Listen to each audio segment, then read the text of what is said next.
Yo, what up, everybody? Welcome back to the show. And for those of you joining us for the first time, this is Phantom Frequency. We get into the entire multiverse of pop culture, baby. That's right. I'm talking about horror. I'm talking about comic book movies. I'm talking about comic books. I'm talking about wrestling. Whatever we want to talk about, we talk about it here on the channel. It just depends on who we got on the panel and on the day. I'm your host, Will. That is my co host, Skips, right here. You know what I'm saying? And we're coming at y'all with the 30th episode of the Phantom Frequency Show, baby. Phantom Uh, Frequency Show, Big 30th, 30. 30th episode, man. We're trying to hit those. Trying to hit those milestones, baby. Wait till that episode 100. Wait till that episode 200. It's gonna be like a party up in this bitch. You know what I'm saying?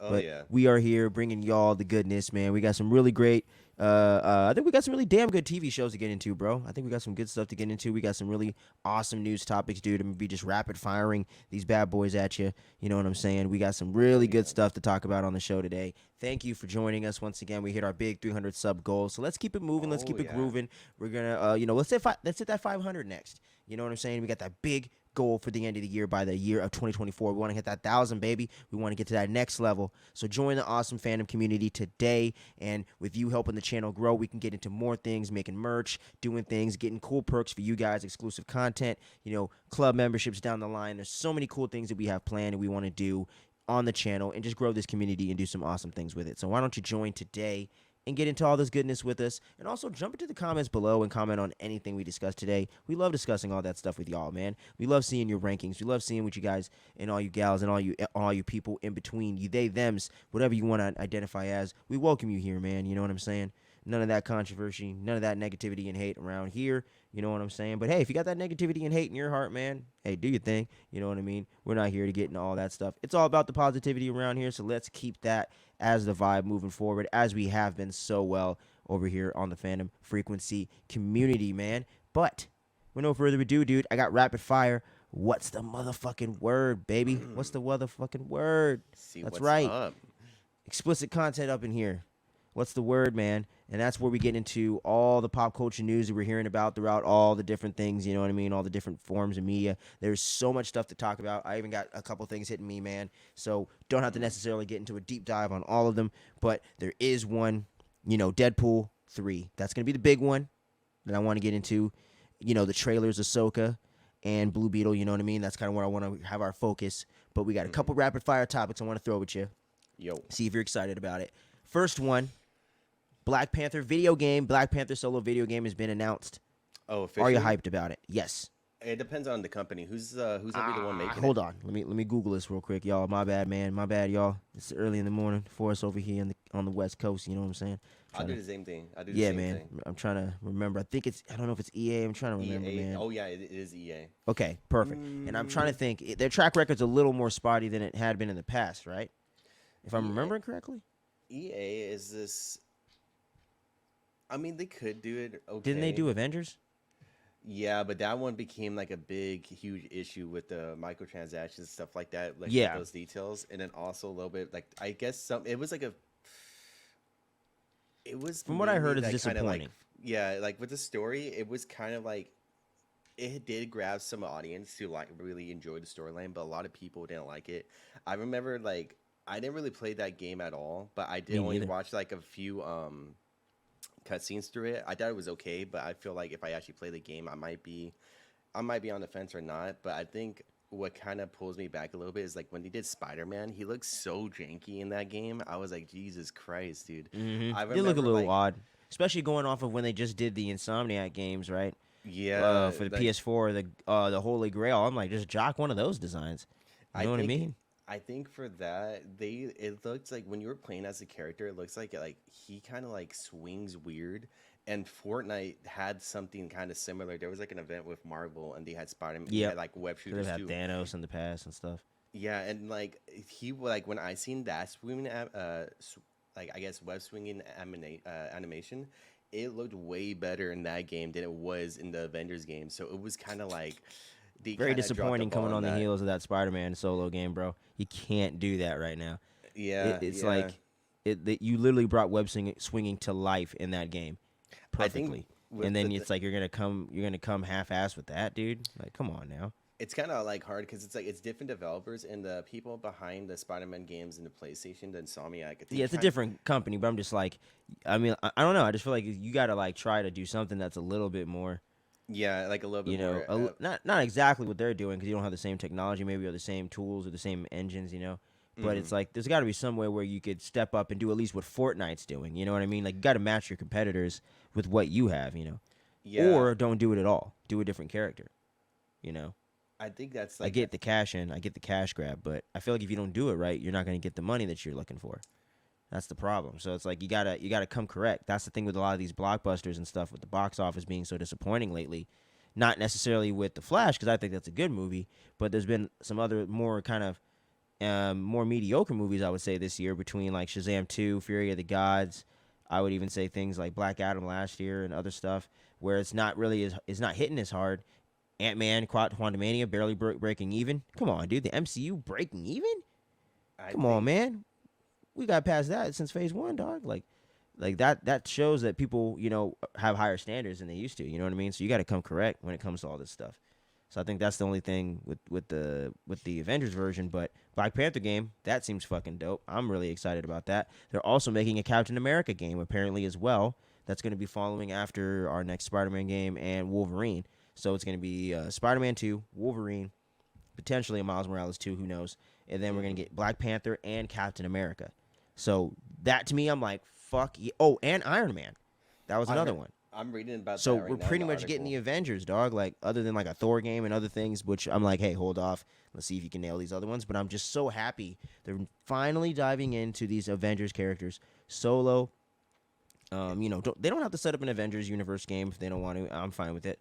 Oh no. But either way, I'm just glad they're finally really diving in with Marvel games because I feel like they've been a little lackluster other than Spider-Man. You know what I mean? That it's not really we haven't had like other than Spider-Man games, there hasn't really been Marvel games that really hit like that.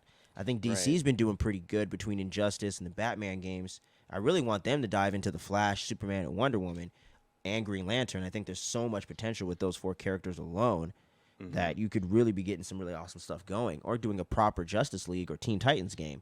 I think there's a lot of potential in games where they really need to start tapping in. Look at Spider-Man, dude. Like that was like selling consoles, selling mad duck like just making mad money, selling hella copies, dude. It's one of the most popular games I've seen probably since Uncharted and Last of Us. It's Yeah. really just was nailed it in every aspect and even pulled in a lot of people that don't like Marvel characters like that. So I'm It just was hoping like that they can meet the potential with these games, dude. So Wolverine, if it can deliver, if they can get Black Panther and Captain America off the ground and Iron Man, and if they can nail it, we could be in a renaissance of Marvel games. And I'm just like, hell yeah, sign me the fuck up. Like, I think with like I'm more interesting with Wolverine doing good because Insomniac does pretty well for like and yeah, the superhero genre so far because they have Spider Man, they have Miles Morales, and then soon to be Spider Man 2, hell yeah, and which looks phenomenal, dude. I got to get on that pre-order game oh yeah, ASAP. But I'm like, I October 20th, dude. that's gonna be great, and I think Wolverine will the most likely deliver. And but the only thing is I'm kind of skeptical on the Black Panther game, the Captain America game, and the Iron Man game because Because those it's are all EA, right? yeah, those are pretty much EA properties, EA in the makings, and also I'm reading here that it's going to be produced by a new studio called Cliffhanger Games, and they had Mm. a bunch of notable people who are working on the game. Okay, so that balances So, out a bit. so they have it really depends on the gameplay and how it looks Exactly. for the Black Panther overall, and if it does become a good success, and everything else with Captain America and Iron Man will Could fall pretty into much place. follow. Yeah, But that'd be great to have two companies really pumping out some great like Star Wars, man. Remember those days? Remember those days? Even though I didn't play like all the Star Wars games, you know, but oh nice the yeah, old Republic, Force Unleashed, man, Battlefront. Oh man, Battlefront like 2 like is dude, there's just so many games ever since like Nintendo 64 to PS2 and PS3. It was just mhm, like a renaissance. What was it? Lucas Arts.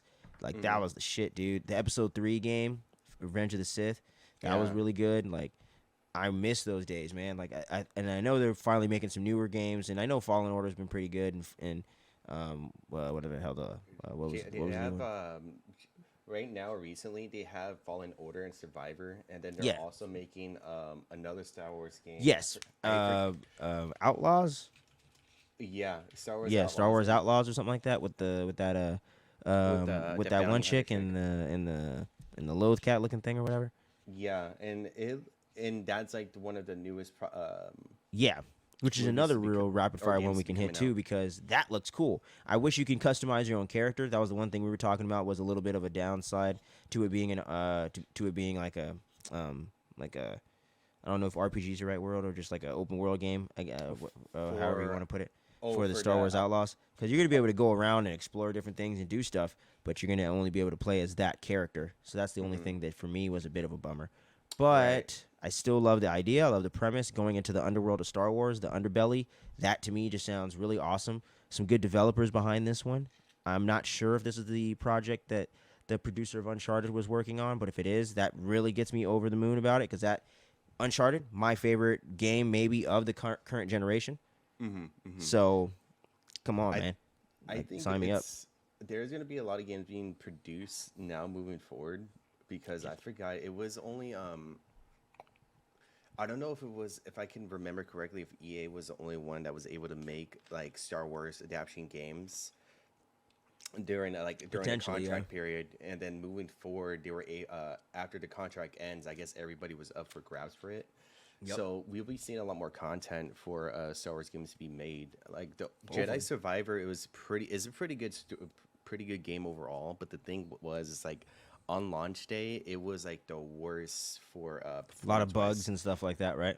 There was a lot of bugs like PC you can't play for shit. Like I That's remember I tried logging, like I remember I pre-ordered it and then like I downloaded it, and when I was like playing, like barely loading into the screen, I was already like chopping into like the main menu, and right at that moment I pretty much just got a refund immediately after that, and I was like, you know what, I'm jeez. just gonna wait for a little bit, and I got it later on the PlayStation, and right now it runs pretty smooth. Like I'm enjoying the game a lot. The gameplay is pretty fun. The story is pretty fun, and I think they did a really good job with like pretty much making like its own universe kind of based around Cal Kestis and having him going up against the Empire and stuff like that, and him trying to rebuild the Jedi Order and having that conflictions of him as a character, of him like being identified as a Jedi. So I've been like, enjoying that game pretty much a lot. I've been pretty much exploring everything of that game. It's So awesome. I think so far if they're able to follow up with that, maybe with Outlaws or any other future games of the Star Wars franchise, then it will be pretty cool.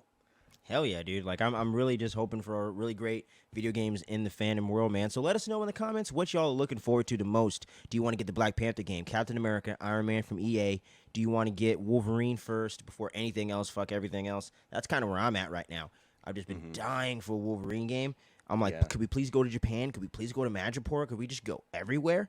yeah, Not that yeah. we're not gonna go everywhere, but it's just me being a nerd. Like, oh, Wolverine. Like I need that. I need to go everywhere. But hopefully, maybe if they make a sequel game, maybe we'll go to Japan. Like, there's so much coolness you could do with Wolverine. Yeah. But so it's like, hell yeah. Just let us know what you guys are most excited about in that regard as well. Let me see. What's another rapid fire news topic? Beetlejuice 2. That's in the works right now. Tim Burton back in the helm. I think Danny Elfman's coming back to do the score. We got Michael Keaton coming back to be the dead man himself. We also got Winona Ryder coming back as I forgot Lydia Dietz. There you go.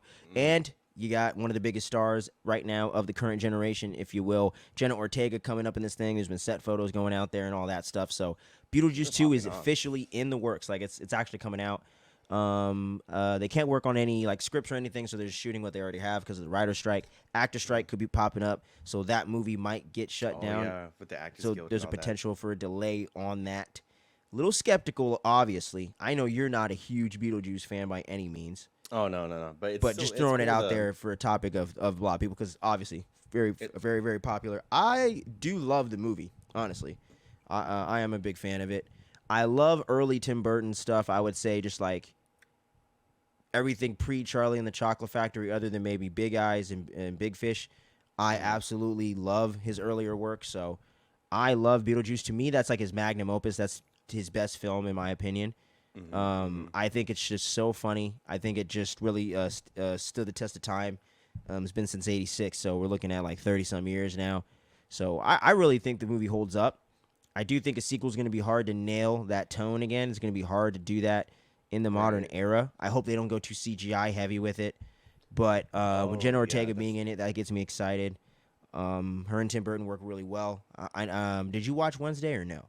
no, I haven't watched I feel you. but But that that one was is a little bit better than maybe you would expect going into it. I do think there's still some of that teeny bopper CW vibe going on in there. mhm. But I did hear in season 2 they want to get more darker and lean more into that.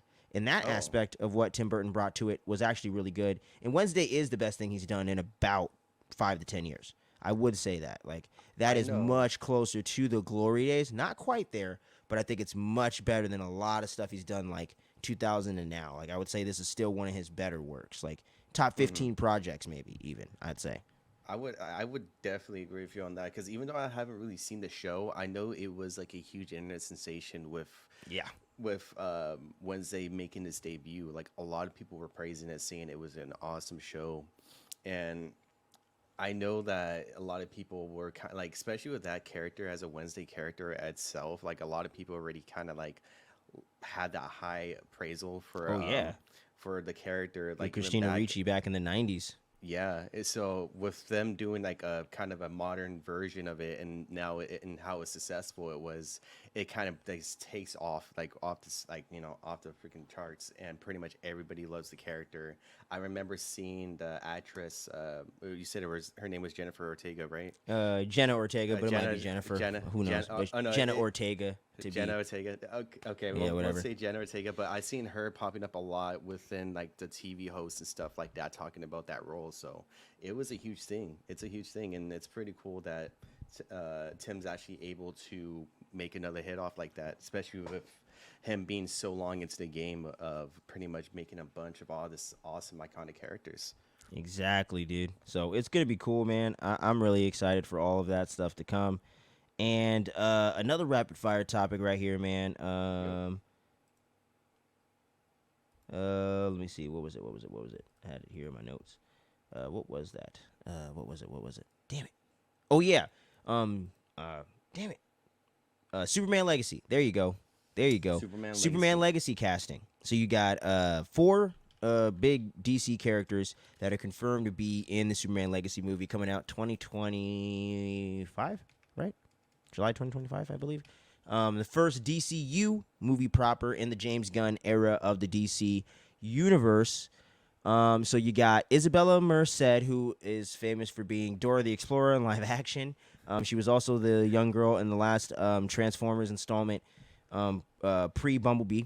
She also was in the Sicario sequel as well. She's actually a really good young actress. I almost didn't recognize her now because she's gotten so much older. I was like, damn. I was like, damn. I was like, who's this beautiful girl right here? I was like, oh, god damn, what? It's her. Whoa. Oh, I was like, I'm god damn, time flies. I was like, that I'm was so strange. I'm seeing it now. Yeah, she's playing Yeah, as Hawk Girl, right? Yes. And I was Okay. like, okay. I'm like, I have one potential worry with this news. I'm not too negative Nancy about it, but I do have a little bit of a concern. But I like the casting that we're getting into here. Mm-hmm. I can't forget the gentleman's name. I hate that I'm doing that. He did Which play one? one of the X-Men in First Class. He's playing Mr. Terrific in this one. It's the black dude that's in the casting news. I just can't not remember his name. Isn't it like I'm seeing it right here? It's like Eddie, Yeah, it's like Edai or Edai or something like that. I Like cannot Eddie. remember his name. He was awesome in X-Men First Class. I'm so happy to see him in this. I Mm-hmm. don't know a lot about Mr. Terrific as a character, but I know he's a very, very old school DC character. I believe he might tie into Justice Society of America more so than Justice League, if I'm not mistaken. Mm-hmm. But Mm-hmm. interesting nonetheless. Really like to see that actor getting a chance to shine. And the coolest casting news of all of this, because I got to get the guy that's going to play this other character, but Nathan Fillion Oh, as as Guy Gardner's Green Lantern. That's Yep, huge I'm news. seeing that right here too. That Yeah, is the yeah. biggest of them. No offense to Isabella Merced, because I would probably put that number 2, honestly, because Hot Girl getting in live action in this format to me is really exciting. She was one of my favorite characters in Justice League Unlimited. So getting to see some of that potential maybe get to shine here is cool. Nathan Fillion, come on. Who doesn't love Nathan Fillion? It's James Gunn. No surprise there. I figured he was going to be in this movie. Thought they were going to probably maybe make him Matthew Perry or something a little bit different. But I like this even better because this might have better potential for more stuff. And they're supposed to be doing Green Lantern TV series. He could be in there. He maybe could be. popping in with Jon Stewart and Hal Jordan for a little bit. So I'm like, okay, Nathan Fillion in TV and movies, sign me up. I'm never gonna be Yeah. mad at that. And there's another character that James Gunn confirmed is going to be in there. Another more obscure character that I can never remember this character's name, but I have heard of him before, just from looking up different characters on the DC wiki in the past. What is his name? God damn it! Shoot, I don't know. What is his character? It's like Mr. Nefaro or Mr. something like that. Mm. Where is it at? Where is it at? You know, Metamorpho. There you go. Metamorpho. The actor of Anthony Kerrigan is going to be playing Metamorpho. I don't know a lot about that character whatsoever, but he's also going to be in the movie. So the one concern I have with it isn't the casting, isn't the potential of the characters. I just don't understand necessarily, or I would say I don't know if it's the best idea to have so many heroes and characters stuffed into a solo Superman movie when we haven't had a proper solo Superman film in over 10 years by the time this drops. It will have been 12 years. Yeah, And I think that's a problem because Superman fans really want that. Even me, who's not really a huge Superman fan, I'm kind of wanting a palate cleanser. I kind of want Clark Kent, Lois Lane on their journey and doing their thing, and him versus the bad guy. I just want to see that. I kind of don't really like. I don't want them to stuff the movie like they did with BVS. I actually really enjoy BVS personally, but I do think it took away. And if that was just a solo Superman film, and then they built up to that Batman vs Superman after they did Batman, Superman 2, and maybe a Wonder Woman movie, I think that would have hit a lot better. You would have had the development behind you. You could have just got into the conflict with those characters, tightened up the film a little bit, and not stuffed it as much. So I am a little concerned. There's so many heroes already getting confirmed for this before we get the villain reveal, before we even know if Jimmy Olsen's in it. Those kind of foundational things to Superman is kind of what I've been missing a little bit, even just as a classic comic book fan. You know, I really love the '90s animated series with Superman growing up too. The one they did after Batman in the same universe. That to me was like peak Superman. That was how you do it, right? Where it feels modern, but it has that hope and that tradition of the Christopher Reeve kind of vibe to it. But it really got into Clark and it really established Metropolis. So I'm kind of hoping that James Gunn's able to balance that because there's already 4 other heroes he's throwing in here, you know? Yeah, yeah. I think I can have some of that concern too, but I feel like with because James Gunn is taking the lead, pretty much directing this movie, right? Yes. He's I feel directing, writing the movie, and he's spearheading the universe as the Kevin Feige. Like his fingerprints are all through this thing. So it is. I like that. It does seem like it's a singular vision. I'm just a little concerned about the balance of it. But he did do Guardians of the Galaxy, so I mean I'm not doubting him too much. It just concerns me a little bit as a comic book purist. Like it's not like it's like I you kind of guys want kind that Iron Man with this. I kind of just want to focus on Clark. You know. You're right. I think that's probably what a lot of people are feeling for too. Like they want to have that super movie, right? Superman movie solo kind of thing to kind of make that foundation for a character because, like you said, it's been a while. Maybe with James Gunn is trying to make like this movie, like the Superman legacy movie, as like that footing, that little like platform for it to launch other characters into their own realm as well, to their own little movies. Because I don't know if it's something that what he wants behind the scenes. Like I have no doubt, like he'll probably do pretty good on this one, especially with his track record with Guardians, Peacemaker in the past. He did some with Suicide Squad 2, which was pretty. It was like way better than the first one. From a lot of people are praising that one in compared to the first Suicide Squad, but I feel like we probably maybe in the next film for Superman, it might be more of a solo one. I think he might be going for the angles like, all right, we're gonna have to get Superman back on the platform. It's been a long ass time since we even had a Superman in an official appearance because we've always had Superman in like the shadows or something like that. We don't really have any really true like actor appearance. So we kind of need to put Superman on the platform, kickstart DC, the DC pretty much cinema universe off to a good start, and then from there we could always backtrack to have him have his own kind of movie in a sense for him to deal with like whatever antagonist that he has to deal with in the second film. I think this is kind of like that kickstart thing for like a lot of heroes, and then from there, because he essentially is the one that kind of kind of builds off that whole Justice League, kind of gets like the ground like going for a lot of heroes. Yeah. In a sense, right? You know, and that's a really good point you make, man, because it does depend on the jumping point here. because if we're not doing, because they're kind of doing what they did with the Batman, where it's not his origin story, but he's been doing it for a while, but not a long time. He's not a Mm-hmm. veteran, but he's definitely not a rookie. Mm-hmm. So, I guess they could. I guess he could be established. There could be other heroes kind of running around in this DC universe. People have been doing things, and we're Yeah. aware of Superman. You know what I'm saying? So, it depends how it's written, of course. I don't really doubt him as much. It's just the first time where I'm like, okay, like I just hope you don't get a little too ahead of yourself, James. That's all. But I still have faith in if anyone's gonna do this type of thing with it, he's probably the one that's probably gonna nail that. So Yeah. I Yeah. definitely have not lost any excitement for the movie. And I Oh, for love sure. the casting. To me, it just seems perfect. Even the guy that's playing Metamorpho, I don't know anything about the character, but looking at the art and looking at the guy, I'm like, okay, that kind of makes sense to me. And Yeah. then Nathan Fillion as Guy Gardner, hell yeah. Combine his character from Guardians 3 with his character that has like the bravado of him from Firefly, and you pretty much got it right there. People have been Mm-hmm. pretty much fan casting him as Booster Gold for a long time. Hal Jordan even. So I was like, damn, that to me, him like his physique and everything, big dude. I was like, Guy Gardner, perfect. And then Isabella Yeah. Merced, like I said, if she can, get that training on like they normally do, and really get the physique going, and really get into that beast mode for Hawkgirl, I could see her nailing it. She's a really, really good actress, and I think she has a lot of charisma and a lot of like spunk, So I feel like she could definitely nail that character, and I hope they go for that Justice League Unlimited kind of characterization with her, because Hawkgirl and Hawkman have a lot of potential. It just has not been fully realized. Aldous Hodge was awesome in Black Adam, but the movie didn't give him that platform to really shine the way that he could have really elevated that character if they had the writing behind it. Mm-hmm. So Mm-hmm. with James Gunn, I like that he's establishing these characters, and it really Right. kind of sets the stage for us getting a proper Justice League setup. Yeah. Like Jumping kind off of. from Superman Legacy, where it kind of is implied in the title, there's a legacy behind him, and there's the DC universe that's already kind of fully thriving. But we're gonna get you that Superman movie when we need to get him off on his own, like Iron Man 2, Iron Man 3 style. After Yeah. he had his big adventure, after things kind of went down, so I could see them making it work, but it was just a little something. I was like, damn, it just seems like we're getting a lot of news. It's like a lot of these bigger people. I just hope Right. he's able to just balance it out. You know what I mean? Without making the movie super long, because I'm getting a little tired of all these long ass movies. I like these movies, man, but I'm just like, is everything got to be almost 3 hours? Is Yeah. everything got to be 2.5? Everything? It's Mission Impossible, Oppenheimer. I'm so excited for these movies. Do they have to be that long?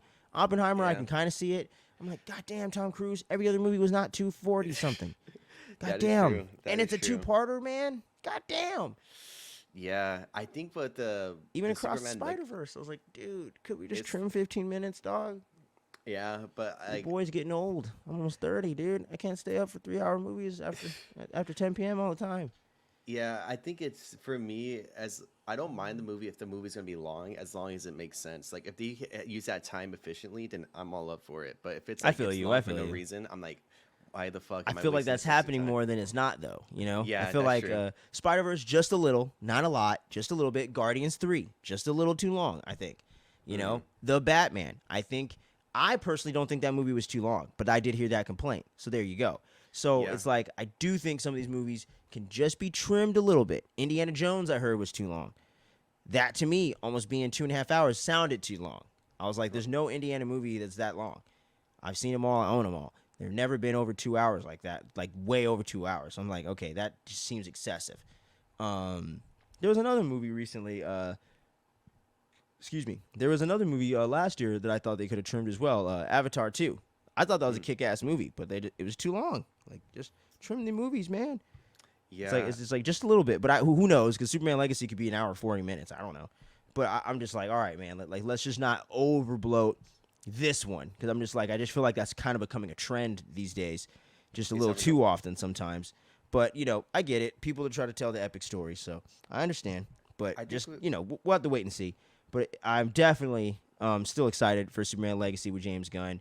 Yeah. Let us know what you guys think about the casting down below. If you guys seen these actors or familiar with their work, pretty sure everyone knows Nathan Fillion at this point. But let us know what you think about all that casting below. Let us know who you want to see. Who do you want to see play Lex Luthor? That was the thing I thought was kind of interesting. They didn't even announce that before this. They haven't made an What announcement yet? villain? No. So that's Oh, the thing I wow. found kind of interesting about it. I was like, okay, They might keep that with like the whole like that kind of like later like reveal Comic Con, factor. some big thing like that. Yeah, because like it seems like right now, because like the more I'm looking at like the heroes who are being announced in here, it's a lot of heroes we haven't really seen recently within the last Yes, couple of years. that's the Like, thing I do like about it. It's new blood. Green yeah, Lantern, we're redeeming that. Mr. huge Terrific, I redemption. don't know shit about him. Metamorpho, I don't know shit. No Same, one same. knows. And then Hot Girl never got the platform, never been in live action on film, just Yeah, in TV just animations. Yeah, just and that's why or CW too. CW. Legends of Tomorrow. Oh, yeah, I Yeah, heard she was on that one. Okay, yeah, yeah. decent, So, but not quite all the way there. okay, yeah. So, like, I don't mind it if like because it seems like a lot of these castings so far, hero wise, it's like people who hasn't been on screen on the big screen at all, and they're kind of giving them that like, I guess that time to shine moment and kind Yeah, of for really sure. because they can always introduce like the past characters like Batman, Wonder Woman, Aquaman, the Flash, like later on down the line. They can always Yeah, have them that in the I don't film for even want sure. to like rush it to. We got the Themyscira prequel show. You know what I Hmm. mean? I feel like let's marinate on that. Like, let's see if you can nail Superman. Let's Yeah. see if you can get. I would say do the Green Lantern TV show. I think that would be a good thing to lead with. Hmm. I think like let's do like 2, 3 projects and let's see what's going on. I don't want to hear no announcements on anything Yeah. else until Superman Legacy is in theaters. We know what's up with what people think, and we know what the box office is. Is it a success? Is it a failure? Do people fuck with it? Once that's established, this time 2 years from now, then let's announce the next thing. But until then, I hope James Gunn's smart and doesn't announce another project in DC. Let's nail Superman Legacy. Let's kick it off because it's not on an incline; it's on a decline right now. So Yeah. you need to establish where you're at, and you need to get your footing before you get ahead of yourself like before, because then you're going to get into that Lucasfilm problem where people don't believe you're going to put out the thing that you're talking about. Because even I have Yeah. skepticism about the James Mangold thing. Sounds like the coolest thing ever. I don't know if it's actually going to happen. Ray, sign me up. I don't know if that's going to happen. So I doubt they're probably going to happen soon. If they do, I think we're going to be waiting a while because Yeah. I highly doubt James Mangold would really. But he did get into the Boba Fett situation, and that didn't happen either. So to me, it's like it's a little up in the air. Where right now, I trust in James Gunn announcing things because he's been pretty good for his word, in the past and whatnot. So, but I just hope they don't get too ahead of themselves. But we'll have to wait and see on that, of Hmm. course. And and speaking of DC, you got what's his name, Zack Snyder. He's got his movie coming out on Netflix later this year in like December or something like that, called Rebel Moon, which is pretty much a new sci-fi universe he's trying to build out through Netflix with this movie that he actually formed out of an idea he pitched to Star Wars 10 years ago in 2012 or 11 years ago that they denied and didn't want to make at the time. So it's pretty cool getting to see how that's all coming back around. Zack Snyder creating his own universe outside of DC in the Netflix universe. So I'm pretty hyped to see the first trailer for that. You got Ray Fisher, who plays Cyborg, dropping in on that. So going to be interesting to see what happens down the road with that. Not a lot of big news on that one. I just saw some article or something that was kind of mentioning that he's gearing up for that. So going to be interesting to see what he does there because I like most of Zack Snyder's movies. I'm a pretty big Zack Snyder fan actually. So that's going to be cool. Dawn of the Dead, still one of the coolest movies in my opinion ever. So, anyway, but yeah. So the big one I wanted to get into before we get into the Bear and Secret Invasion to end this off was Deadpool 3 set photos. Spoiler alert, y'all. We got some spoiler type things that could be popping up in here. So if you don't want to know anything else about Deadpool 3 other than what they officially announced before these set photos, get out of here for about 5 minutes and then come back as we get into the Bear and Secret Invasion. But we got to get into this real quick because there was one particular detail that I saw in some set photos that does pretty much confirm the big rumors going on with Deadpool kills the Marvel Universe. But it Mm. looks like he's going to be killing the Fox universe, no doubt. 20th Century Fox. He's killing that motherfucker because Oh damn. there is a set photo of the wreckage of the big 20th Century logo that used to come up before all the movies and everything. Oh Dun, dun, dun, really? dun, dun. Yeah, all that was in rubble looks like near the area where him and Wolverine were at. And apparently those Wow. fools are going to be fighting wherever they were at the beach or whatever. So that officially, essentially confirms what people have been thinking, I think, that they're taking out the Fox Marvel universe as we know it as it all merges into the MCU proper. And there's been rumors of the TVA chasing him around because he's running through the timelines, a la at the end of Deadpool 2 in the post Mm. credits when he's killing off versions of himself and killing Ryan Reynolds himself in a timeline somewhere. No Green Lantern, thank God. Um, so yeah, dude. So he's already running around, running into Wolverine before in Origins. So I think the TVA is definitely going to be chasing him. I think he's definitely going to be causing Nexus events all over the place. And I think he actually is going to end up taking out Fox Marvel characters, not on purpose, but I think he's going to end up having to or accidentally killing them. So that's the way I think they're Oh. going to spin it in a comedic direction as well. I think there's going to be like different people because we know from what they said, Jennifer Garner's Elektra's coming back. There's been a lot of rumors about Ben Affleck's Daredevil potentially coming back as well. It opens up the door for Fantastic Four, of course, either the Josh Trank or the original Tim Story version with our boy Chris Evans. Flame on, baby. And there's also a lot of potential with Halle Berry, with her getting her old Storm hairdo back in that Instagram photo. So that's another rumor that seems to confirm she's coming back. There's That's rumors of interesting. Magneto with Ian McKellen. You can get even the young versions. There's so much potential for this to just go buck wild crazy. And I absolutely love the potential of it. Great to see Hugh Jackman in the yellow suit. Fucking finally, god damn it. It took Man. so damn long. I mean, Man. we didn't really get that. 23 years, brother. 24 years by the time this movie comes out. We've been waiting to see the goddamn main X-Men characters other than Deadpool in the classic costumes. We only got in an X-Men fucking apocalypse for 2 seconds. I was so heated, dude. I was like, this is the end of the fucking movie, isn't it? And then I turned to Miguel. I was like, this is the end of the fucking movie. Watch. And then it was the end of the fucking movie. I was like, you see what they do? It Yeah. blue balls you. Yeah, For yeah. years, man. Black leather, like their goddamn Ghost Rider. I was like, what is happening? Just give him the goddamn costume. That's Now, there's all no it is. mask, but I can get past it. But I was like, yes, finally. Wolverine looks like goddamn Wolverine all the way through, baby.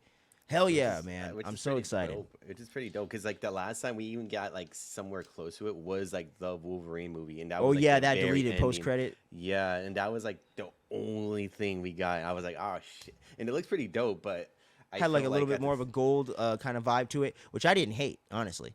Yeah, it was it would have been cool because even had the mask too. But seeing the set photos that was going through the internet, pretty much, it was pretty cool to see. Like I think the one difference was like the long sleeve, which I don't really mind. I mean, as long as Me he's in neither. the suit, I'm like he looks pretty dope. That might have made more sense, too, just in live action with people shooting bullets. Although he can heal, why take all that damage if you don't necessarily need to when his arms are kind of his weapons, you know what I mean? That's Right. kind of where he gets all his power to use the adamantium claws. So it's like that does kind of make a little more practical sense in the battlefield. That's why you be seeing a lot more female characters these days without all the skimpy outfits and shit when they're out there. It's like, okay, they're out there dude, fucking I don't fighting, think like- her cleavage should be hanging out like that. You could just be like, yank, stab. Yeah, that was like Shoot. I think it, that was mainly back in the back in The the day, it was 70s, mainly, the like- 80s, the 90s, Yeah, that was definitely a lot throughout that time. early time era. 2000s even. But it was like now it kind of like they kind of just crowd off that horse. Like you know what? Let's kind of make it more practical because it really didn't make any sense, especially with all that stuff going on, No. showing all the cleavage and shit. I'm like, dude, you're like fighting all these heroes and shit like that, and you're like You just be like, pretty "Boop." much half naked. It's like, dude, what the fuck? Yeah, exactly, But- dude. Like Mortal but- Kombat and shit. Yeah, Mortal Kombat was like heavy into that.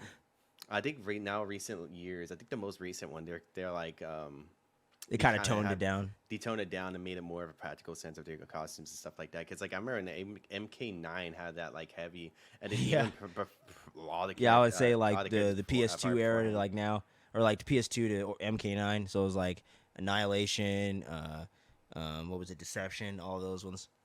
Yeah, I think it was just during that time. It was like only like they were just using that for male appeal and stuff like that, just for them to, because like the main audience who does play Mortal Kombat is like mainly like a lot of males, so like they kind of just use the female characters as like sexualization pretty much. But now it's more like, you know what, we got to tone it back, you know. Cancel it. Yeah, like there's all that going on too. So like I know for a fact that the studios doesn't want to deal with that at all. So they were like, you know what, we'll just go with the trends a little bit. I Yeah, think avoid this shit. Avoid the fiasco. But Yeah. but hell yeah, man! Like fucking Deadpool 3, May 2024. I can't fucking wait. Could be the best film in the MCU in years. What Could was be, like, man. You said that there was something that you were kind of like did not like about. Oh like, yeah, right. With the Before we spoiling get and into stuff the like main that. thing here, the only thing I'm kind of getting annoyed of with some of these like with the trades leaking out the Elektra stuff, with people leaking out the thing with the 20th Century Fox logo, with the fight between Wolverine, the actual choreography being filmed on set, to me, it just takes the wind out of the moment sometimes. Like, you already know this moment's coming, so now you anticipate what you're about to see, and you already Mm-hmm. know this for months ahead before you even saw it in action. So sometimes things look a little silly. So now it kind of takes, like, you're seeing how the sausage is being made. You know what I'm saying? It's not like you're Mm-hmm. watching a documentary or behind the scenes. You're getting a leak. And to me, it gets a little bit annoying sometimes when I'm like sitting there 6 months later when I'm watching a movie and I'm like, oh shit, here we go. Here's the scene. Here's Wolverine. Where is he at? Yep, there he is. It's like I don't Yeah. want to have to necessarily predict things like that like I used to. And sometimes you can't even avoid this stuff just because you're on social media or whatever. I'm not even necessarily seeking it out for the show. I literally just ran across it. Like, so it's like that's the only thing too. Like, and then if you do what we do, doing podcasts and things like that, or getting into this kind of space, Mm-hmm. that automatically opens it up even more. And I'm not even looking to leak anything or get in the scoop, but it's just people are doing that, trying to get the clicks all the time. And for me, it just gets a little bit annoying at times, even though I love the stuff that is the potential of what we're going to see in the movie. I just Mm-hmm. wish I was getting to experience that fresh as a surprise in the movie. Other than Yeah. Wolverine's costume, I kind of wish I didn't know any of this other stuff, you True. know? Yeah. I And totally that's agree kind with of you the on thing that. sometimes it gets a little frustrating as a fan because there were so many years where people even older than us were watching 89 Batman, 1976 Christopher Reeve Superman stuff back in the day, and then us watching the, Blade, X-Men 2000, Spider-Man with Tobey Maguire, the Dark Knight trilogy. Before we got all these leaks and all this information, we didn't know anything about the Joker being in the movie for sure. I didn't hear shit about Heath Ledger until way later when they announced it. And Mm-hmm. then we knew the Joker was in it. Then we knew Heath Ledger was going to be in it. You know what I mean? I didn't know Mm-hmm. about the Avengers Initiative. There's a rumor that Samuel L. Jackson's on set with an eye patch. Is he Nick Fury? We didn't hear that shit. No. No, not too much. You I know what I'm think. saying? Like, that's what I miss sometimes. I don't mind knowing some things sometimes, or some things getting out there being rumored, but it's like sometimes I just want to see Andrew Garfield jump out the portal and be like, holy shit, Andrew Garfield just jumped out of a fucking portal right now. What the fuck just happened? Holy shit. Yeah, yeah. I think like even that, like No Way Home, like there was even like a whole bunch of leaks of that. Like before, it was like only rumors, but it got to the Yep. point like somebody had footage of Andrew I didn't see Garfield, that, thank God. and it got released, and then Marvel was trying to take everything down too because it was a huge thing. And once when people got a glimpse of that, they're like, "Oh, okay, so for sure Toby's gonna be in it. Oh, for sure." So they were a lot of the audience already had that feeling like, "Oh, this is gonna be a big like kind of like live action Spider Verse kind of movie for the MCU," and also leading in with Sony and stuff like that. So it was kind of a Could have been bummer. such a bigger moment, dude. Could have been such a Yeah, for bigger sure. moment. It was like You know it what I was so mean? like it was so pretty cool to see him on screen, but it would have been very awesome to see it without being like that anticipation being there, right? Exactly. But I think it's just this day and age. It's just kind of harder now because everybody has a camera and a video on their phone. So all I really need to do is like even have 1 second of it, and that's it. It's like 1 second, and then you Oh can shit, post it look, up Hugh somewhere. Jackman. Yeah, it's like 1 second of a video or a photo, and that's it's all done from there. Yeah, it just bums me out sometimes, man. I'm getting Nah, I old, get man. it, dude. I'm getting I old out get here. it. I'm gonna go get my cane. I'll be back. All right, but that's enough for what's the word, y'all. A lot of good news topics, though, man. Let us know what y'all are most excited about out of all that stuff, man. So many cool things going on, or yeah, so many cool things going on, and also, the Ahsoka trailer was fucking rad. We just dropped a fucking trailer reaction for that yesterday, but Hmm. man, you saw it, right? Yeah, I seen it. It looks pretty. I think Fucking it's gonna be pretty. awesome. Looks pretty good. It I looks so really, good, dude. I'm like, this is the Star Wars flavor I've been missing for a minute. I love what they've been doing Mandalorian for most of the show, and but and I dug some of the new sequel trilogy, but this is like hell yeah. This feels like Empire. This feels like the old school stuff, but it feels new and fresh at the same time, and it just Mm, feels like Rebels in live action. They're not. It just feels like a deep dive for Star Wars nerds, and I love that. And it's just the deep cut stuff. Looks like they're doing the world between worlds. Looks like we're gonna really get to see the unknown oh my gosh, what's wrong with me right now? The unknown regions. We're finally gonna get to see that. Heir to the Empire vibes. Like I just mm-hmm. absolutely love the vibe of this trailer with the samurai vibes and just the overall aesthetic and Natasha Liu Bordizzo and Mary Elizabeth Winstead, respectively, as Sabine Mm-hmm. Wren and Harrison Dula seem like they're totally nailing the characters for me. And I've just been a big fan of their work, especially Mary Elizabeth Winstead, ever since Scott Pilgrim, man. So Big fan of her work. One of my favorite actresses working today. And after she was in Birds of Prey, which didn't do so well, I'm glad she's getting to jump into Star Wars here with one of the biggest characters of the newer era with Hera. So, oh shit, that was a crazy ass rhyme right there. I gotta use that as a bar, bro. Fuck? The new era with Hera, dog. God damn. Era of Hera, dude. Spitting Okay. bars, son. And I don't Okay, even I ain't even trying, dog. Take notes, dog. Peep game, take notes. You know what I mean? But yeah, man. Ahsoka trailer, fucking phenomenal, dude. I loved it. It is awesome. I can't wait for August 23rd, dude. We're gonna have those fucking weekly reviews, y'all, for all the episodes Thursdays. Don't you be sleeping on any of that, man. I can't wait for that goddamn show, dude. It looks pretty good. There's obviously gonna be some Star Wars haters. Like I already read some of it. As always. It's just gonna have that there, but I feel like it looks pretty good for what it is so far. Like what we gotten so far is pretty interesting with how they're gonna take up like pretty much like the ending, like late years down the line after Rebels, right? Yep. And like how they're gonna take out the story from there, because like I'll think what they're going for is like the book story of the rise, like it was a Rise of Thrawn, right? For well, they might be going into some of that. I'm not entirely sure, but they had a couple books, one with Anakin and Thrawn, and then one with just Thrawn's backstory. So there was Thrawn's backstory, and then the sequel was when Thrawn ran into Anakin at some point down the line, right around the prequel era or whatever, before the OG trilogy.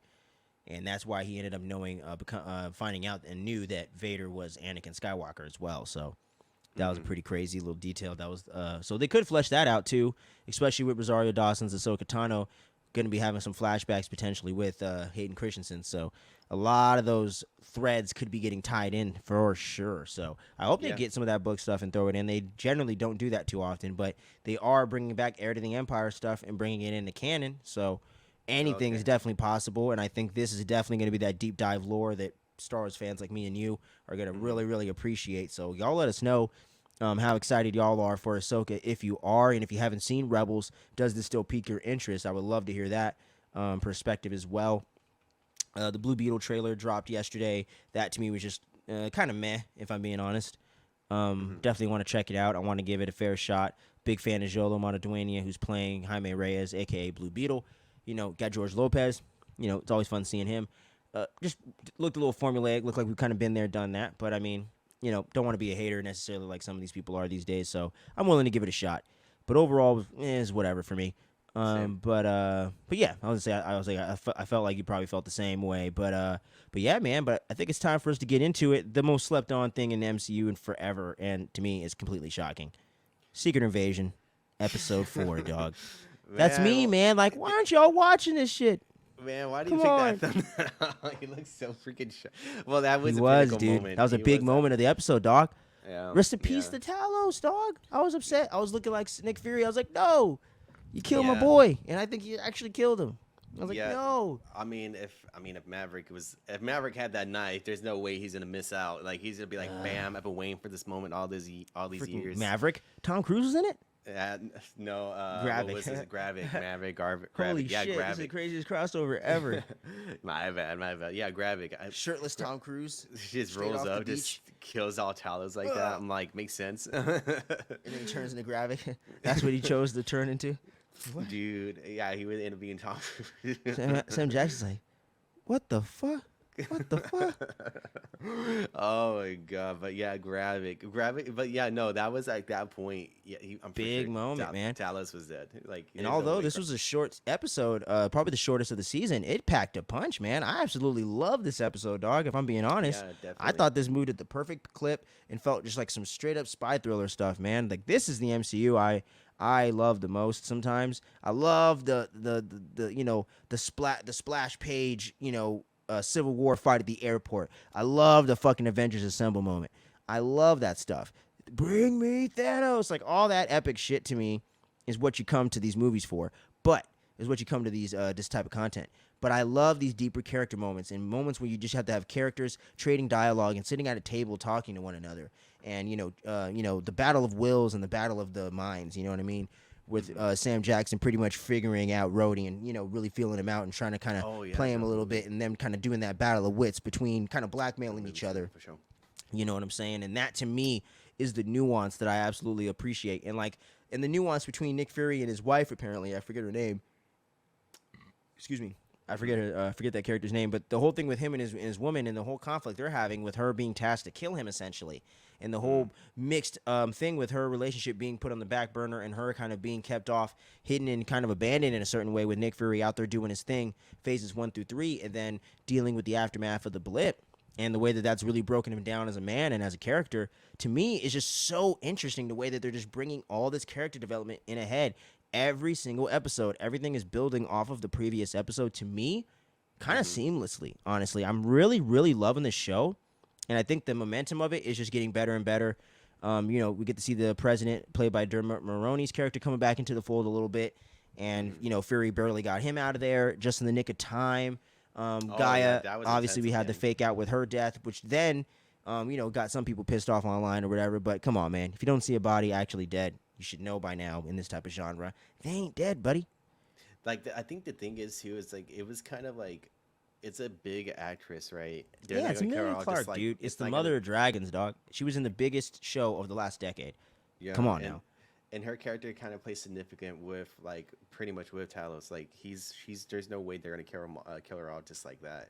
No. So there was always gonna be something there. It was obviously that she was gonna be able to either survive it and she faked out her death, or we got this factor like she was able to go and get pretty much some the powers from the whole experiment and it was able to heal from it.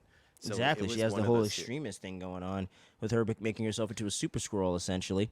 Mhm, mhm. And we saw the whole thing with Gravik using Groot's abilities, which to me absolutely blew my mind. I was like, how in the hell did Yeah, you that get was Groot's DNA? How'd you they. do that? I think it was like the last time they were. I think it was like the last time they were on Earth. I'm trying to remember exactly where they got it from, but yeah, they end up getting that because I remember seeing it on the list of like what they had for the Yeah, me experiment. too. And I was like, oh holy shit, shit, how'd they get that? yeah, So getting to see it in action, I almost forgot about it. I was like, oh shit, right. They had Groot's DNA in that mix. So I was like, that's pretty insane, man. And you just can't kill this fucking guy. And to me, with the extremist thing, I was like, I forgot about how powerful that was and how dangerous that really was. And luckily, Tony brought that down because that had a lot of crazy potential to fuck up the MCU. So that yeah, getting brought back into the fold here really raises the stakes to me. And that's the thing with this series I love the most.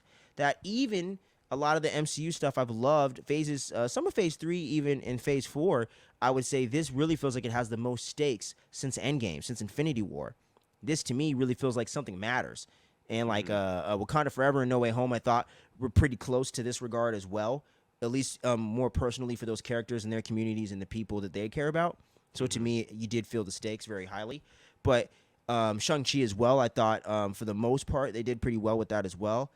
Did pretty well in that regard. And but I do feel like some of the times, like with Black Widow or with Miss Marvel or with other things like that, Moon Knight, other series, it just didn't feel like there was any stakes to what happened. It didn't feel like there was any weight to the situation. Even WandaVision, loved the series, but the way that it wrapped up, it felt like there was no consequence. There was no resolve to what happened.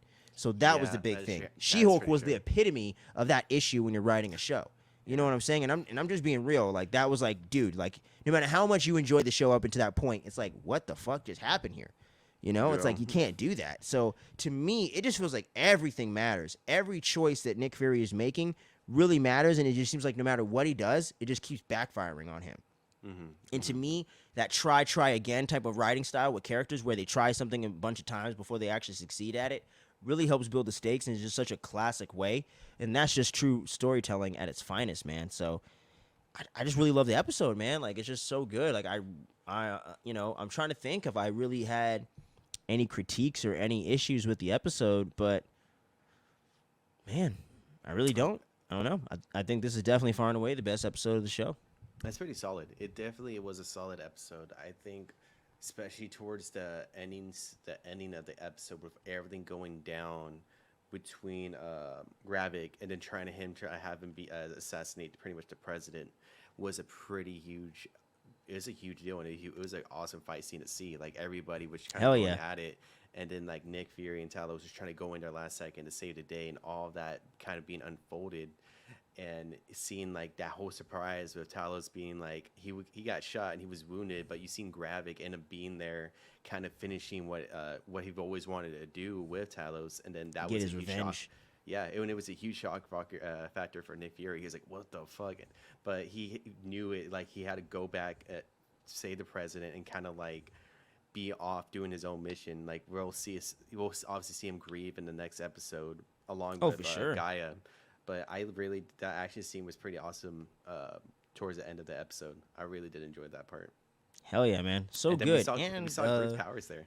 exactly, dude. And another point, one thing that we both predicted was Don Cheadle's character of Colonel Rhodes being a scroll, obviously. Oh yeah, And for that sure. all came to be. But I just love the way that they played it. And I love the way Don Cheadle is playing the character this time around with it not being the true version of the character. I love it. I love the way that he's able to be such an asshole, but kind of still feel like the James Rhodes that we know. You know what I mean? That's kind of like nice and but kind of a smart ass, you know?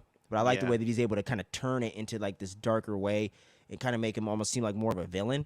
And to me, I'm like, damn, that's actually kind of dope how he's able to really play both sides of the character like that so well.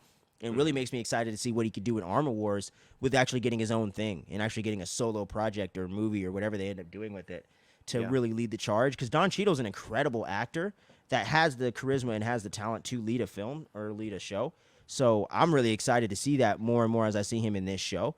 And it just kind of reminds me of the greatness of Don Cheadle because although he's been awesome in the Avengers movies and stuff like that, he's a little bit more of a background player. So I kind of forget about the greatness of him as that character when he really can shine like he did in Iron Man 2. So Oh and even Age of Ultron where he just came in and was just coming in with the boom, you looking for this.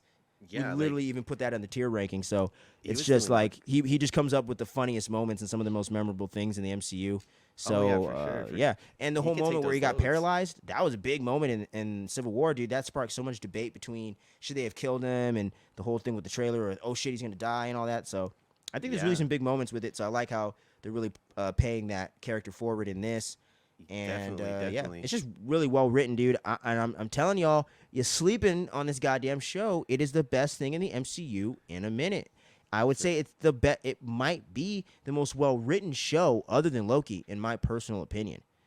If it really sticks the landing in these last two episodes, to me, it might be the most well written show other than Loki or just as good.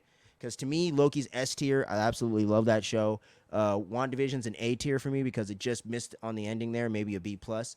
But overall, man, like really, really dig this show. Secret Invasion, man. I had a really good feeling about this, and for me so far, it's definitely delivering. You know, like I said, it's not necessarily something we've never seen before, but it's definitely something we don't see all the time, and it's definitely something in the MCU that I feel like we've gotten before, but maybe not quite in this format. So I do think they're kind of finding their footing a little bit with the TV series. So this is definitely one of the best ones for me yet, and I just can't wait to see what's going to happen in these next two Yeah, episodes, yeah. and just hope they can stick the landing, man. But we want to hear from y'all out there. Let us know what you think about this episode, episode 4, Secret Invasion. You know, for those that are out there watching it and everything, not gonna lie, the views have not been huge for this show, even for us on this end. But it does seem like it's a little bit slept on. But it's always gonna live on the channel. Hopefully, people will discover it a little more down the line, like Andor, and learn to appreciate it a little bit more down the line if the positive word of mouth continues to carry forward. Because I haven't really heard any negative comments about it. So. For I mean, that's got to mean something for Secret Invasion. Haven't really heard any negativity too much. I've heard like a lot of people don't like that. That's like kind of like that spy thriller, that slow pace and stuff. They don't. I heard like a lot of people don't really like that whole guess who kind of thing, which it's obviously going to be people's taste. Like it just really comes down to it, and obviously, but people who already are on that MCU hate bandwagon, and from especially with this the bad taste in Phase 4, they're continuing looking for little nitpicks. I think it's just the burnout of like superhero movies in general from like the general like population. So they're just willing to look for anything that's pretty much there. Like if there's one little speck, they'll narrow down on that speck no matter what, and they'll just keep on bombarding it with like negative like comments and reviews about like anything with the MCU so far. Hey man, you ain't got to convince me of that one. Ain't that the truth? Yeah, But hell yeah, man. So let us know what you thought about Secret Invasion, baby. This is me, man. Why aren't y'all watching this goddamn show? You know who I would want to see come into the multiverse that Don could play? Who's that? He could play Captain Planet. Oh my god. He could come in, dude. He could save the fucking day as Captain Planet. That's gonna be like the big twist. That's gonna be the big appearance for the future when he fights Secret against. Invasion. Not even for Secret Invasion, when he fights against freaking Kang or something like that. Captain Planet there to save the day. I'm pretty sure he has his own costume from back in the day too. He just has to get probably that wig back in uniform, but he's pretty solid there. Captain Planet, man. Oh, God. Shit. Here we go. Oh fuck. Captain Planet coming to Disney Plus this summer. Yeah, I wouldn't doubt it. Oh, God. All right. Well, enough of Captain Planet. It's time to come back to Planet Earth for a while, y'all. Planet Earth. The Bear, baby. Season 2. A little bit late, but better late than never, baby. The Bear is back in full effect. Season 2 dropped a few weeks back, man, and it's on Hulu. You can watch all the episodes right now. We are huge fans of this series. We absolutely love Season 1. I think you watched it before I did. And we were a little bit late on that one too, but we do have our Season 1 review up on the channel, so make sure you check that out after you check this out if you want to see our thoughts on that and see how they compare to yours and whatnot, if you're already caught up with the series. And if you want to get caught up with us, treat us as the after show, man. Jump back and watch Season 1, jump back over here and watch Season 2. But for those of you that have seen it, you don't need the spoiler alerts. But those that haven't, spoiler alert for you. Just head out for now. Click the like and subscribe before you head out for the day. Thank you for checking this out. But for those of you that did watch the show, make sure you stick around because we got some good stuff to get into with this one, because I absolutely loved this season. Pretty much almost every single storyline to me was just as good, if not better, than the previous season. I thought they dived into a lot of great character development with characters like Sydney and Marcus and even Richie, man, and really just diving into these characters and giving them some really awesome development and really fleshing them out, and also building off of what happened previous season and really showing the growth of characters like Richie that is really trying to do better and really trying to clean up his act, you know what I mean, and really get his head out of his ass and really get his shit together. So I absolutely love that. I love getting to see him connect with his daughter as a father, really trying to see him step up. And that whole character for me was just always so damn entertaining last season. But I love that in this season, he's not necessarily not that essence of who Richie is as a person, but he's still able to grow and do some different things as an actor. So I forget the guy's name right now, but he is so awesome. He was great in Andor last year as well. And he's just a really, really phenomenal actor. So really love what he's been doing. When it came to the character of Marcus dealing with his mother and things like that, I think that's all relatable for all of us. I think we've all had loved ones that have been sick or weren't well, or lost them to illness and things of that nature. But luckily, Marcus hasn't lost his mom yet. But really love that whole character development and kind of seeing that motivation behind everything that he's doing, and who he does it for. So really love getting to see that, getting to see him sent overseas. Getting to train under the great Adam Warlock himself was freaking awesome.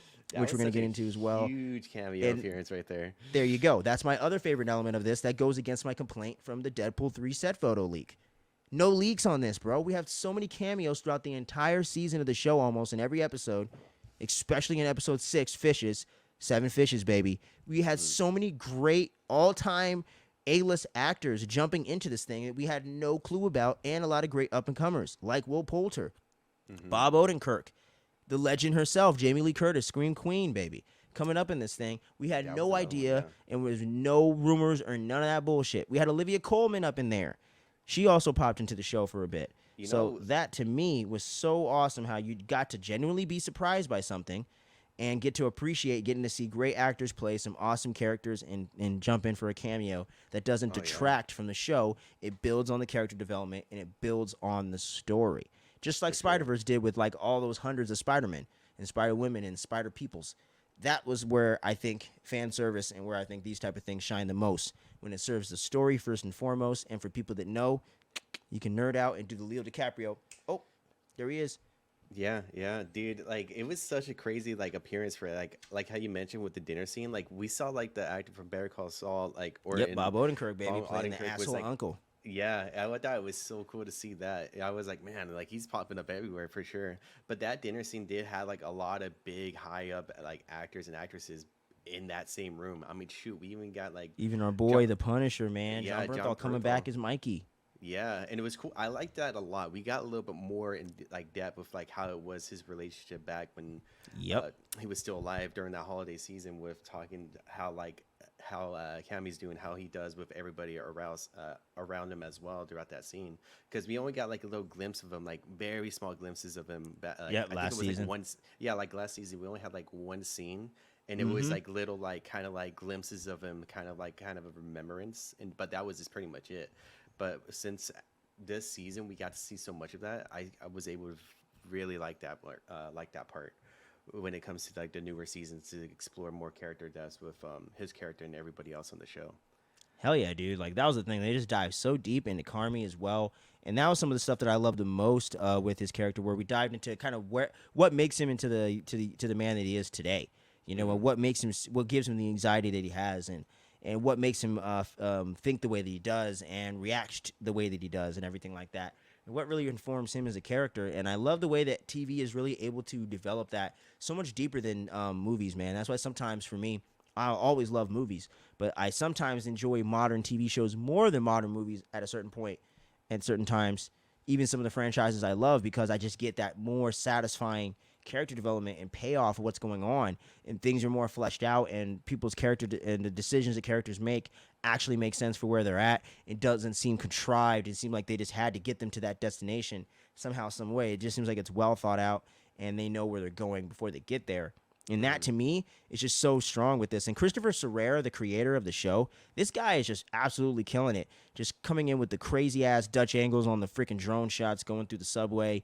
You know, just the way that he's able to edit everything together and make things intense, make things fun, make things feel heartfelt, make things feel intense when they need to be at like the drop of a dime. And just the way Hmm. that he's able to creatively convey those emotions, I think is just so awesome. And this show to me just feels so unique, the way that they film everything and really put it together. And I think it just really makes the show stand out in a way that where it's not covering unheard territory, but I think the way that it's put together just feels so authentic, but also so original. It really makes the show stand out. And kind of reminds me of when Shameless was kind of out there still. It was really popular. It kind of had that Hmm. raw feeling of you're just kind of a fly on the wall with these people in a certain place in a certain period of time in their lives. And it just Hmm. feels like you're just sitting there with real people. And like you said with that episode 6 at the dinner with Christmas 5 years back before the season 1 had taken place, that to Hmm. me felt like a short drama, like some Oscar movie or something. You know what I mean? In just one Hmm. episode, where you got so much understanding of the Barconi family, I believe is how you say it. Hmm. You got so much understanding of Carmi's family and what makes them the people that they are today, and like all the vices that they all deal with, and what really informs them into what they want to get away from. You know what I Hmm. mean? And kind of how they've all grown as people. The sister becoming a mother now and kind of wanting to reconnect with her mother because she feels like, it's kind of that time and kind of righting those wrongs and whatnot, which doesn't end up happening, unfortunately, for her. And the way Hmm. that Jamie Lee Curtis is able to play that character as like you don't like her, but you don't hate her either. You know what I mean? It's like you kind of almost feel sorry for her at the same time. But at the Hmm. same time, she's kind of a bitch in a way because you're just kind of neglecting your children and not really being there for your family. But she just Hmm. seems like she has a lot of like issues she never dealt with, throughout her life. So it just feels like so relatable to me and so palpable between, people, family members and friends and people in my own life. So to me, it Hmm. just really makes, I just really connect to the show, man. And I really, really appreciate the way that they're able to really bring all this stuff to life. So it's just really awesome, dude. But we were kind of discussing off camera. One particular element we didn't like about this particular season was the whole relationship that Carmi had with that girl Claire that he knew from back in the day, back home and everything Yeah, it was there kind in of like. Chicago. It did feel a little bit weird that he was so focused on her and wasn't focused on everything that he worked to achieve for his dream. To me, did not felt a little bit um, out of character for Carmine, or for Carmi, because he just was so laser focused on that. That was almost the problem where he was so focused on that he wasn't focused on relationships. So to me, it felt a little counterintuitive to him as a character the way they wrote him up into that point to where in season 2, halfway through the season, all of a sudden Hmm. he's just not concerned with the restaurant at all, and all he cares about is what's going on with Claire and whatnot. And he's almost getting more of her opinion on things more than even Sydney. So to me, that just felt a little bit weird and felt a little out of place for the show. But Yeah, I think you kind of felt pretty much the same way, right? I felt like the same thing too because it was because like the whole project of them to be doing all of, like opening up the restaurant, and then when it was like such a short amount of time, he Yep, had like 6 weeks, account. 11 weeks or something. It was something like within a short period, like 3 to 4 months, if I could remember the Yeah. calendar correctly. And he had everything planned out. And all of a sudden, with Clara making an appearance like that, like I get like they wanted to be more in development of Carmen's like relationships, of Which him is a learning good how. thing, and I was actually hoping they would because it's like Yeah, everyone dates or does something eventually at some point. That's just yeah, human. yeah. And it was just like it was just such a, like the weird way how they were telling it because it gave all like Carmen pretty much gave all the responsibilities to Sydney, and Sydney was already stressed out because like she doesn't really like her pops doesn't really approve of her doing something like this, kind of like opening up like a restaurant at this current time with all these like restaurants closing down around them. Like the success rate is pretty Yep. low, like the odds are against them, and she's kind of has that all that pressure be put onto her, which wasn't fair for her at all. Like she's Nope. already kind of like stressing out about just the idea of it in the first place. And with Carmen going off of Claire, I thought it was just like, I don't know. It was, and plus, at the top of that, it was like Carmen's like main idea at the end of the season, like end of last season, like, okay, let's build up this restaurant. Like we have the odds against us, but we were able to achieve it. And Exactly. It's his vision. You know what I mean? At yeah, the end of the day, Sydney has the same vision, but it's really him that has the position and the vision to really bring it to life and the skill set to really do it. yeah, yeah, Who could perform on that level. He worked at one of the best restaurants in the world. So he really has the skills to do it and really make it happen. And without him being there to help drive the ship, it's just not going to get there. And even if he's driving the ship, it might not get there. So yeah, that's the thing for me that it just felt really out of character for him. He felt like Dr. Dre laser focus, and all of a sudden he turned into Dennis Rodman or something. He's over here yeah, fucking right. around, It was just like, what happened, man? Like he turned into MC Hammer. He was like Dr. Dre last season. Now he's MC Hammer at the club with his lady, and he should be over there, practicing for the next game, practicing for the next thing. So it just felt a little weird to me, but Very off-putting. yeah, But but overall, that was like pretty much my only real criticism with the show. I don't know if you had anything else that stuck out to you, or anything else that you wanted to specifically highlight, or anything like that. it was mainly just kind of like that factor because I liked everybody's like little story arcs like throughout the episodes. I think one of my favorite like two of my favorite ones is obviously one of them being with Richie, like him Yeah. going like Carmi's kind of sending him off to these different areas. Oh yeah, These that different restaurant and stuff to go work with them and kind of shadow everybody, learn the yeah, tools of the trade. learning the tools of the trade, and then like him having that like that purpose because like we seen in the first episode like Oh yeah, his whole thing. yeah, like he was kind of feeling like, oh, what if this takes off and I'm again being left behind? And he kind of feels, in that position of like trying to be useful. But that's when Carmen kind of sends him off to do that kind of like like that little shouting off in the different restaurant and really getting that grasp of like what like an ideal restaurant should be like doing. And since he has that sense of purpose again, like I remember like the first day he was kind of like he wasn't waking up like on time, but like he was kind of slacking off. But as he was going back to the restaurant over time, he was more pumped for it, and you kind of seen him gain that purpose, which I really did enjoy a lot because it was kind of like richie's Awakening. Richie's like awakening, right? And then like pretty much everyone has been through that at some point. Like everyone has that like what's our true purpose of our day to day? Like what do we bring to the table to the world? But until we find that point, like we have that realization, then that's when we're like, okay, this is what I've always been meant to do, or like this was been kind of like what I've been good at and I've been enjoying doing, and I feel motivated going into doing that particular thing. So I really did like Richie's story arc as well, with all that, and also with Marcus's. I like Marcus's like whole him going overseas, uh, learning from Adam Warlock with everything, with him like kind of making his own desserts. Because I thought it was cool to see him having that realization of, I guess, that inspiration even furthermore with like the techniques that he's learned, and then also learning that you don't have to be the best at everything you do. Because like with I'm trying to remember exactly the character's name that was overseas. Let me pull that up for it just for a moment. It was, let me see, because it's kind of a huge thing. There Luca you go. was like the one that he thought he was always the best until he met Carmi. Then he Mm-hmm. realized that like I'm not the best anymore, But what I can do, he swapped that mindset to like, if I'm not the best, I want to be at least kind of close or be kind of be up to Be the speed. best I can be. And since I Yeah. am great at what I do, that's what truly matters. Everyone can't be the best, because that's why there's the best.